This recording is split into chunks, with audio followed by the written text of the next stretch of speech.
You ready? Let's go. 2-minute daily devo for Tuesday, May 24th. I'm in the Contemporary English Version today, and our verse of the day comes from the book of Colossians, chapter 4, verse 6.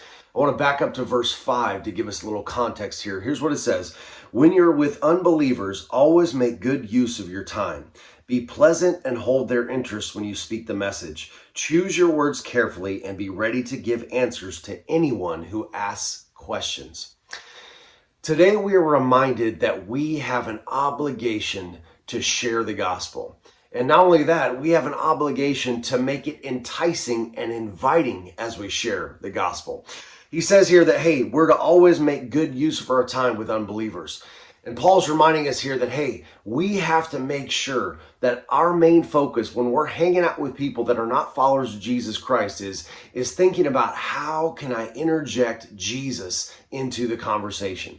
And I'm not saying that you have to write a sermon and then, say, okay, guys, sit down, I'm going to preach. But just always be ready when the conversation offers an opening to talk about Jesus. How can I do that? And when it does, am I going to be bold enough and obedient enough to step through and go ahead and interject Christ into the conversation?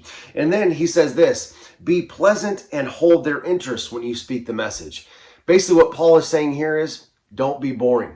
We can't come at them with, man, the gospel is just a drag and it's a boring and it's a list of do's and don'ts. No, we need to encourage people and talk about the power of the gospel. Talk about the power of Jesus Christ to save our lives, that we were dead in our sin and that we're on our way to hell. But with Jesus, we can live for eternity. And not only that, but there are blessings, and life with Christ begins here on earth.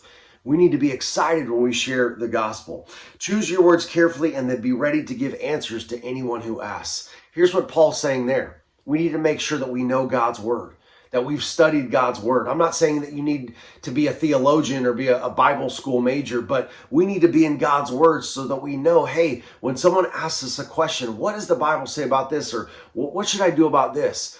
We understand and we can give them scriptures. We can say, hey, even if we don't know the answer, let me look that up and get back to you. And then we can give them biblical truth, because that's what they're in need of. The people in our world today that don't have Christ have no hope. They have no identity. They are full of dealing with pain and sadness and everything else that goes in the world. And they need the hope that only Jesus can bring. So I want to encourage you today. Look for opportunities to share the gospel with those that don't know Jesus. Be energetic and interesting as you share the gospel. Don't be boring. And then make sure that you study to know God's word so that you can answer their questions. All right? That's it, guys. I'll talk to you tomorrow.